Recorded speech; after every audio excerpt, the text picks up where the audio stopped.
Welcome back to the TLS channel. I am on Gaard, and today we are going to be doing a deck profile for the Destined Rivals format. And what better way to kick off Destined Rivals content than with my favorite new card from the set, Yanmega EX. Yanmega has the ability Buzz Boost, which, when it goes from the bench to the active, allows it to accelerate 3 grass energy from deck to itself, which makes it the perfect partner for the A-Spec Scramble Switch, which lets you switch your active with one of your bench Pokemon and move as many energy as you want from the old active to the new one, allowing you to burst big attackers into play with ease. Having said that, let's hop right into the deck profile.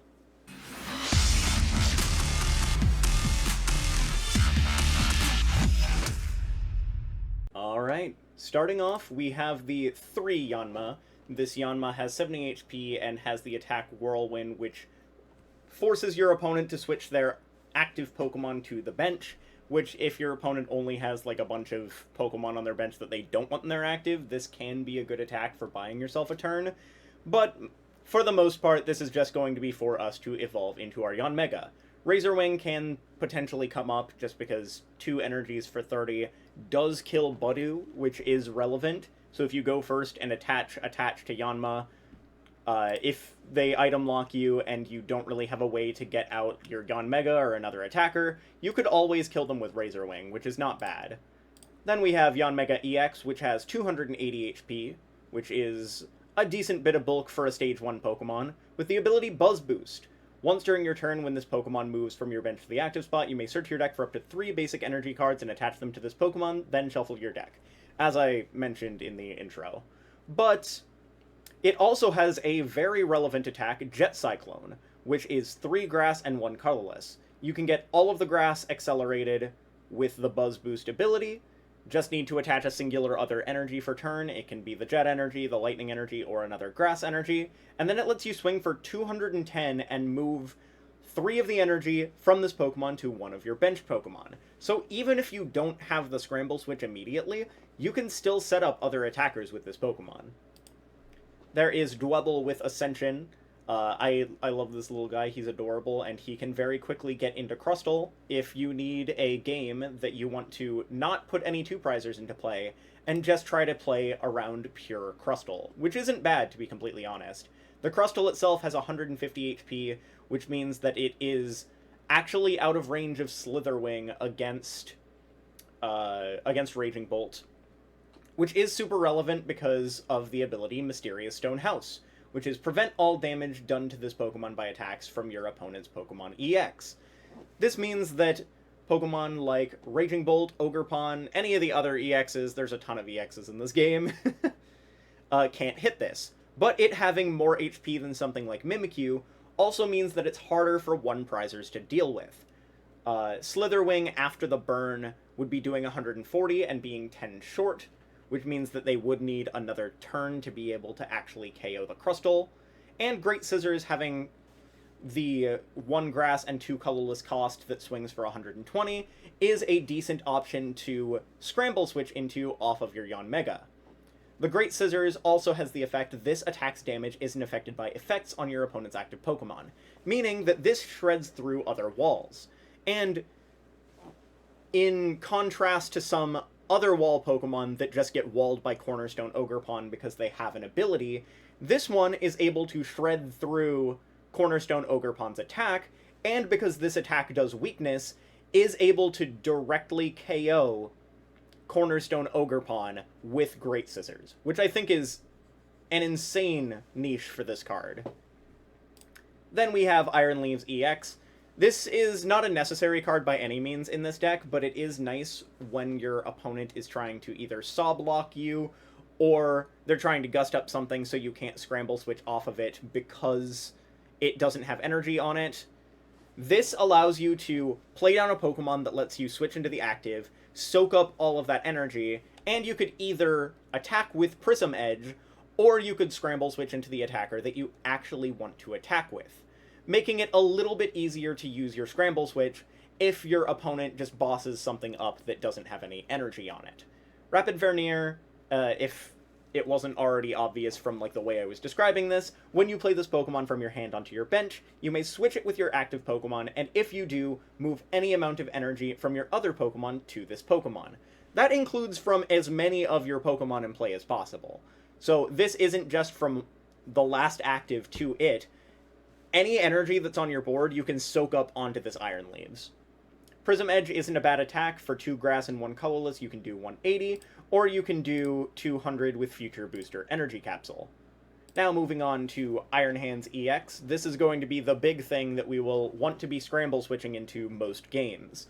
It having 230 HP is also a pretty hefty number on a basic, and it has the attacks Arm Press, which we probably will not be using because ultimately setting up Arm Press with this deck would require attaching 2 basic lightning energies, and it's better to just swing with Jet Cyclone. But Amp You Very Much is a very relevant attack.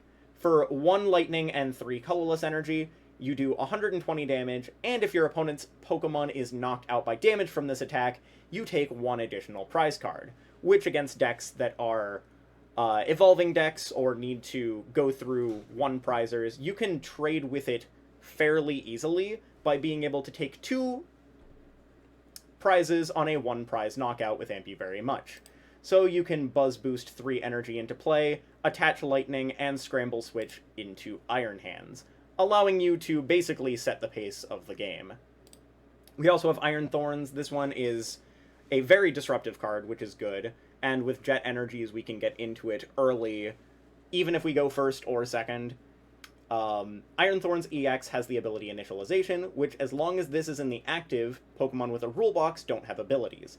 This shuts down things like Pheasant Deepity, Gardevoir EX, all of the Miraidon pieces. It shuts down Miraidon EX so that they can't actually search out the other Pokemon that they want. It shuts down the Latias in case you want to try and pull up and stall something, preventing them from being able to just get that free retreat. And its attack isn't bad either. Volt Cyclone for 140 lets you move an energy from this Pokemon to one of your bench Pokemon, so if you Scramble Switch from this into this, attach that Lightning, and then Volt Cyclone an energy to another Pokemon, you can start setting up another Pokemon while disrupting your opponent heavily. Then we have Pheasant Deepity. Anytime one of our Pokemon is knocked out, you can draw 3 cards. It's just a super good consistency card. Basically every deck plays this card.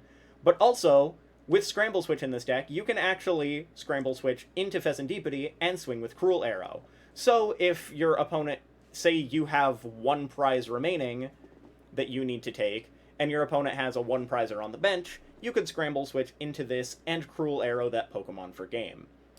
We have Squawkabilly EX for if we go first or second. Realistically, you can use this on any game. You won't necessarily need to use this every game, but it allows you to set up a bit more consistently. With Squawk and Seize, you can discard your hand and draw 6 cards on the very first turn of the game, which lets you draw into your Ball Search a little bit easier. And if you have to go first, if you're forced to go first, this is a great way to actually find your Ball Search cards to be able to set up. Because otherwise we would like to Arven for Buddy Buddy Poffin and Evo TM and just Evo TM up our little buggy boys. It's also not bad for being able to motivate and accelerate 2 basic energy cards from our discard pile, which we can then later Scramble Switch off of whatever we accelerate onto. We have Blood Moon Ursaluna as a closer. With the Team Rocket's Watchtower now, there is a way that they can just kind of disrupt this by playing down Watchtower and Ionoing us, which would turn off the Season Skill ability, which is also why we are playing a singular Artazon. I don't think this deck necessarily needs a Stadium, but it is helpful to be able to turn back on your Season Skill, and is just a little bit of extra consistency to find your Dwebble, Yanma, and Tatsugiri, as well as the Regigigas. Moving on to Regigigas, Jewel Breaker is an insane attack into any deck with a Terra on it, because you can Scramble Switch into this boy and swing for a massive 330 damage, allowing you to KO things such as Dragapult EX, and also Charizard EX. It's super relevant to have something that can just swing for knockout on a big stage 2, especially when a lot of the other cards in the deck don't really hit those numbers. Zard isn't going to be as much of a problem just due to Yanmega and Iron Leaves, just being able to one-tap it for weakness anyway. But Regigigas is a great card to be able to just swing into to be able to KO Dragapult. I would say against Dragapult, your best odds, or your best options, because you're going to be Budew turn 2 if they go second, is you Jet Cyclone into the Budew, set up onto Iron Hands, because in most cases they won't be able to immediately respond with an Iron Hands knockout.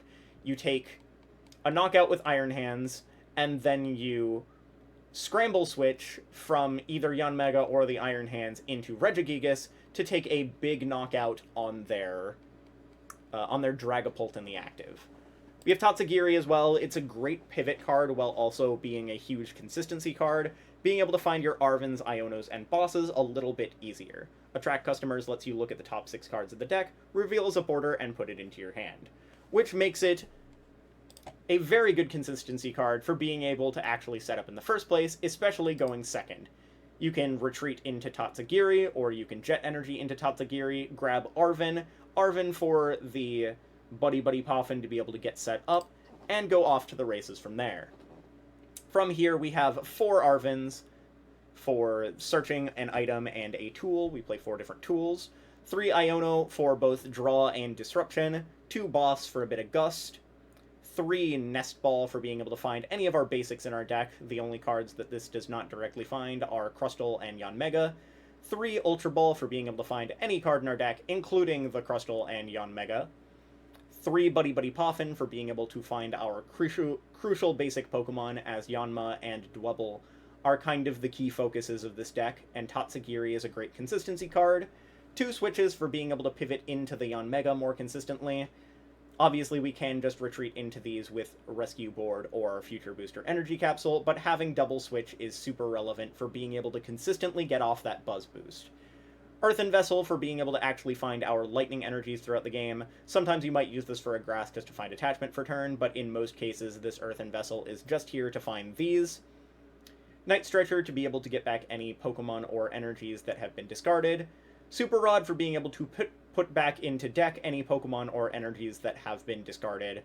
This also allows you to reset the amount of grass energy in deck so you can use another Buzz Boost, which I think is nice.